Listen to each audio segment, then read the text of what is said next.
Jesus left that place. I'm not even sure where they were. Didn't identify a place this time. And went to,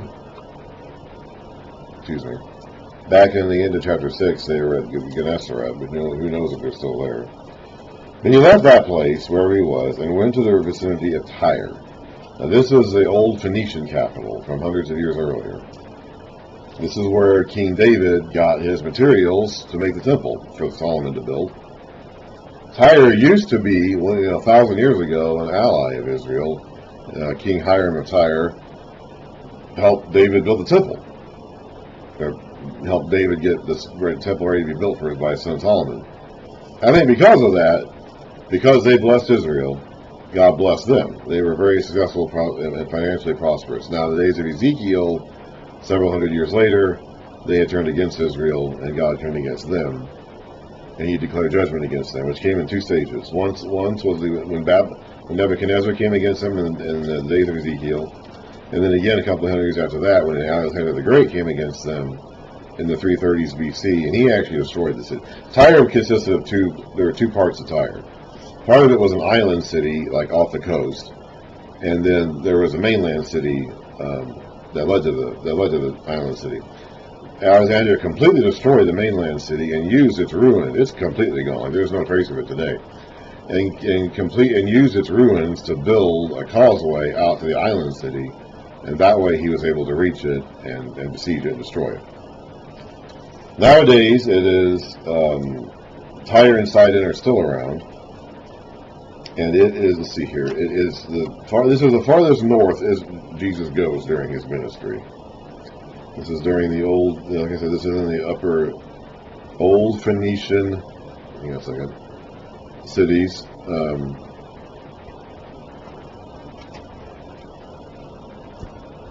Up there is where Tyre is, along the coast there.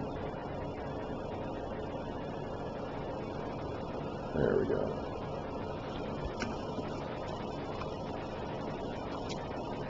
Sidon is a bit farther south of that. He entered a house and did not want anyone to know it, yet he could not keep his presence a secret. In fact, as soon as she heard about him, a woman whose little daughter was possessed by an evil spirit came and fell at his feet. The woman was a Greek, born in Syrian Phoenicia, so she is not a Jew, she is a Gentile. She begged Jesus to drive the demon out of her daughter. First, let the children eat all they want, he answered, or he told her. For it is not right to take the children's bread and toss it to their dogs. He is referring here to the Jews and the Gentiles. The Gentiles called the Jews call the Gentiles dogs. So he's referring to the Jews as the children, the rightful heirs. And he's referring to the non-Jews as dogs, because the Jews themselves call them that. Yes, Lord. Yes, Lord, she replied, but even the dogs under the table eat the children's crumbs. Then he told her, for such a reply, you may go. The demon has left your daughter. She went home and found her child lying on the bed, and the demon gone.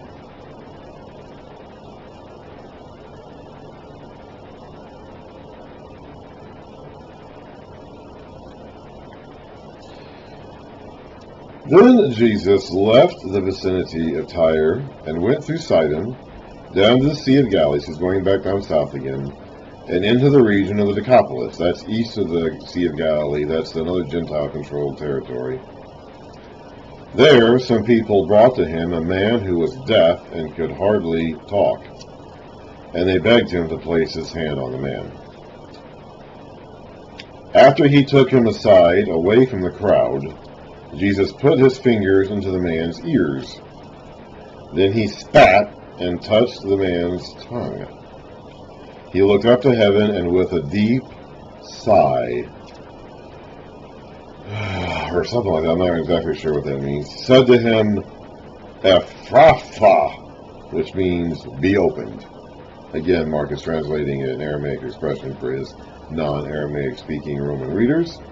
At this, the man's ears were opened, his tongue was loosened, and he began to speak plainly. For some reason, the ancient writers look at a mute person as having like their tongue tied up. I don't really know why. I don't quite see the imagery, but consistently in the scriptures, you find the reference to the tongue being like loosed or unbound for someone who was mute, being allowed to speak. Like I don't see where that imagery comes from, because if you can't talk, it's not because your tongue can't move. Like I think of a tongue being bound as though you stick it to the bottom of your mouth or the top of the mouth or something. But so that's kind of my view of like a bound tongue. It's like a spike going through your jaw, literally holding it in place. But for some reason, like they had the concept that when a mute person's tongue was bound somehow. So because you consistently see that imagery described as like unbinding for a mute person's tongue. At any rate, at this, the man's ears were opened, his tongue was loosened, and he began to speak plainly. Jesus commanded them not to tell anyone, but the more he did so, the more they kept talking about it. People were overwhelmed with amazement. He has done everything well, they said. He even makes the deaf hear and the mute speak. These are the Gentiles. He's in the Gentile region. These are not Jews. These are Gentiles. And to help solidify that point, we're going to have another Gentile-based episode here. I'll go ahead and read this, and then that'll be enough. During those days, another large crowd gathered. Since they had nothing to eat, Jesus called his disciples to him and said, this is a Gentile crowd now. The previous time you've seen this happen, it was a Jewish crowd. Now it's a Gentile crowd. Jesus called his disciples to him and said, I have compassion for these people. They have already been with me for 3 days and have nothing to eat. If I send them home hungry, they will collapse on the way, because some of them have come a great distance. His disciples answered, but where in this remote place can anyone get enough bread to feed them? You almost just picture Jesus says, oh, not again, guys. How many loaves do you have? Jesus asked. 7, they replied. He told the crowd to sit down on the ground. When he had taken the 7 loaves and given thanks, he broke them and gave them to his disciples to set before the people, and they did so. They had a few small fish as well. He gave thanks to them also and told the disciples to distribute them. The people ate and were satisfied. Afterwards, the disciples picked up 7 basketfuls of broken pieces that were left over. About 4,000 men were present. From what I understand reading, I think that word men there refers to people in general, so this is a crowd of 4,000. After having sent them away, he got into the boat with his disciples and went to the region of Dalmanutha. There's a mouthful. The Pharisees came and began to question Jesus. To test him, they asked him for a sign from heaven. He sighed deeply, oh, not this again, and said, why does this generation ask for a miraculous sign? I tell you the truth, no sign will be given to it. Then he left them, got back into the boat, and crossed to the other side. He does that a lot. Now, we'll find out in Matthew that the sign he gives he's been doing lots of signs. Okay, so it's not like he's not giving them a sign. He's been doing lots of signs. John arranges his entire gospel around the signs of Jesus, selecting 7 specific, actually 8 specific signs of Jesus that demonstrates who he is and what he is to the people. So he's been giving them a lot, and those are just a small sample. John himself will even say it was just a tiny selection at the end of his gospel. So he's been doing lots of signs. The problem has not been a lack of signs. The problem is that he's not doing what they want him to do. He's not giving the sign that they want. This goes back to Ahaz.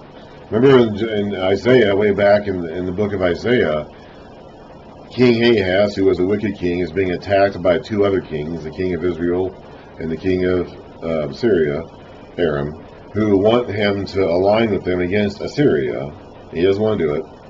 And they're bothering him, and he doesn't think he's going to make it. And Isaiah goes to him and tells them, ask the Lord for a sign. A sign, God will give you a sign, just to convince you that you're not going to be overthrown by these two kings.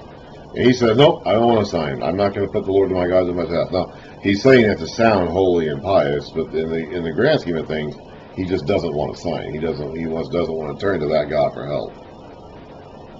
And Isaiah says, okay, well, I want to give you a sign anyway. And that's where the virgin prophecy comes from. We talked about that before. This is the same thing. Like they want God to approach them on their terms, specifically to do what they want, but they're not going to pay attention to what Jesus is actually doing. And we'll also find out in the other Gospels that the sign he does give them is the sign of Jonah, and that's not here, so we'll save that for later. The disciples had forgotten to bring bread. When they got in the boat, I guess they left the bread on the shore, I don't know. Except for one loaf they had with them in the boat. Be careful, Jesus warned them. Watch out for the yeast of the Pharisees and that of Herod. They discussed this with one another and said, it's because we have no bread. Aware of their discussion, Jesus asked them, what are you talking about, having no bread? Do you still not see or understand? Are your hearts so hardened? Do you have eyes but fail to see, and ears but fail to hear? It goes back to Isaiah again. That was Isaiah's statement. We read about that earlier. And don't you remember, when I broke the 5 loaves to the 5,000, how many basketfuls of pieces did you pick up? 12, they replied. And when I broke the 7 loaves to the 4,000, how many basketfuls did you pick up? They answered, 7. He said to them, do you still not understand? Mark puts that question to his readers as a challenge. He ends the book that way too, in the resurrection narrative in Mark 16. He ends the book that way. We'll find out in Matthew that there's more to this. We'll find out what Jesus actually means. Mark is expecting you to piece that together yourself here. He is posing a challenge to his reader to, what do you understand, reader? Do you know what Jesus is saying? The yeast he's talking about is corruption. Just like yeast works through a loaf of bread and makes the bread rise, corruption from the Pharisees, the kind of corruption that the Pharisees and Herodians represent, can work through a person and corrupt the whole body. The Pharisees have been corrupted by their religious zealotry to their traditions and laws, and the Herodians have been corrupted by their compromise. Remember, the Herodians wanted to compromise. Herod himself, the original Herod, wasn't even a full Jew. And so they get their power from Rome. They get their authority from Rome. They derive their authority from the worldly power. So they're compromisers. The Pharisees don't do that. But they derive their power from their own religious teachings and fidelity to their own traditions. That's the sort of corruption that you need to avoid. Because it's like a little bit of yeast that will work its way through a loaf of bread. You get a little bit of that in you, and it will work its way all the way through you. Okay, one more for now. They came to Bethsaida, and some people brought a blind man and begged Jesus to touch him. He took the blind man by the hand and led him outside the village. When he had spit on the man's eyes and put his hands on him, Jesus asked, do you see anything? He looked up and said, I see people. They look like trees walking around. This would seem to indicate that this man had had his sight at some point in his life, because he knew what trees were, he knew what people were, and he knew what trees are supposed to look like and what people are supposed to look like. So he apparently was not born blind, this man wasn't. Once more, Jesus put his hands in the man's eyes. Then his eyes were opened. His sight was restored. Again, he apparently had it before in his life. And he saw everything clearly. Jesus sent him home, saying, don't go into the village. Jesus had to do that one in stages, because this man didn't get it at first. The point being emphasized here is that his disciples are not seeing it. He just got done saying, do you have eyes that fail to see? Do you have ears that fail to hear? They're like this man. They're not totally blind. Some of the people that Jesus speaks to are totally blind. The Pharisees and the Herodians are totally blind. Some of the people in the crowds Jesus talks to are totally blind. The disciples are not totally blind, but they're like this man when he's in between blindness and full sight. He sees, but it's like trees walking around. People, it's not clear. It's blurry. It's it's misshapen. It's not what it's supposed to be. So he doesn't see it like it's supposed to look like. The apostles are in that stage right now. They are seeing, but they're not seeing clearly. They're seeing a distorted, blurry version of Jesus' message and ministry. They're not blind. They're not totally blind like the Pharisees are, or the Herodians are, or some of the people in the crowds are. But they're also not seeing clearly either. So that's the point of that story, and probably also the reason why it was put in that place in the gospel.